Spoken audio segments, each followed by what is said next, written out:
আসসালামু আলাইকুম সবাইকে। সকাল থেকে সন্ধ্যা পর্যন্ত কি ক্যামেরা বন্দি করলাম সেটাই আপনাদের সাথে শেয়ার করি। আসেন, এই যে সকালে পরোটার ডিম পোচ নিয়ে খেতে বসে গেছে। আমার লালটে কালারের পরোটা দেখে কেউ মুখ ভ্যাংছেন না, এটা গমেরাটার পরোটা। এই যে চাল কুমড়ার মাছ, এটা দিয়ে রান্না করব। আমি যখন ফার্স্ট চাল কুমড়ার মাছ রান্না করেছিলাম, আমার মনে আছে সেবার চাল কুমড়া সিদ্ধ হয়েছিল না, তখন একটু ছোটোই ছিলাম আর রান্না ভালো জানতামও না। এই যে ফার্স্টে মাছটা ভেজে নিব হালকা করে, যাতে মাছটা কড়াইয়ে না লেগে যায়। আমার কেন জানি না মাছ বারবার কড়াইয়ে লেগে যায়, এই জন্য যেই কড়াইটা একটু বেশি তেলতেলা ছোটো কড়াই, সেই কড়াই হচ্ছে আমি মাছ ভাজতেছি। তবে গ্যাসের তাপ না থাকায় মাছটা তাড়াতাড়ি ভাজা হচ্ছে না। অন্য সাইডে এই যে পেঁয়াজ মরিচ মশলাগুলো কষিয়ে নিয়েছি, এখন চাল কুমড়া দিয়ে দিব। চাল কুমড়াটা একটু বেশি বেশি বেশি হয়ে গেছে, নাড়াতে পারতেছি না। চাল কুমড়ায় পানি প্রচুর, তাই পানি ছেড়ে আপনি সিদ্ধ হচ্ছিল। এই যে এখন এক্সট্রা করে পানি দিয়ে দিব। আর মাছ কষানোর পর মাছের চেহারা হয়েছে এই টাইপের।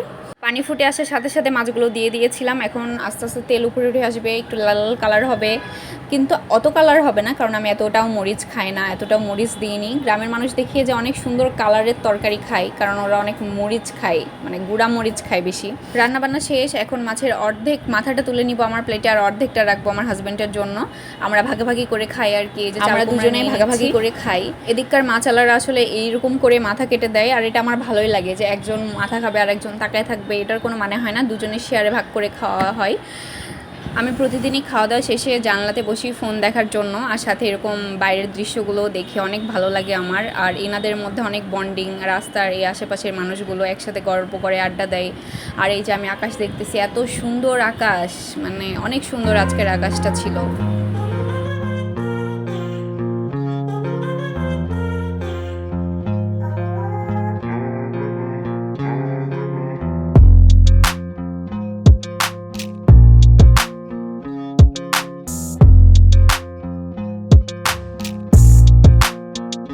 অফিস থেকে বর বাসায় আসছে, এখন বিভিন্ন হুকুম শুনতে হবে। এই যে আম কেটে দিলাম, এগুলো বরের অফিসেরই আম।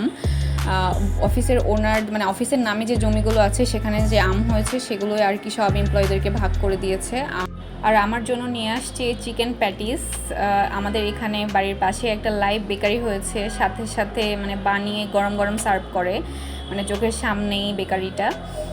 তো খেলাম, বাট আমার কাছে মনে হলো একটু চর্বি চর্বি, কেন মনে হলো জানি না, এমনি ভালো ছিল টেস্ট।